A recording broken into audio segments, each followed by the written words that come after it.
Hey guys, today I'm going to tell you how to enable LED notification light in iPhone. If you're using any iPhone and you want to enable LED notifications, so let's see how can you do that. You just have to simply open up your settings. In settings, scroll down and look for accessibility option. Simply tap on it. And from here, you just have to further scroll down and look for audio and visual option.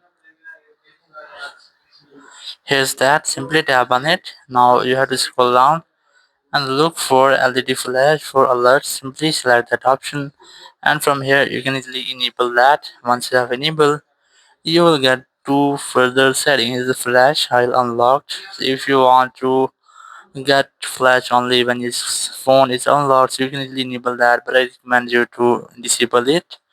And here's the flash in silent mode. If you're on silent mode, so your flashlight will run. So you must have to enable that setting. So in this way you can easily enable your LED flash for any alerts. It might be your call, messages, and much more. So you can easily enable that from here. Thank you very much for watching the video. Until next video, bye bye.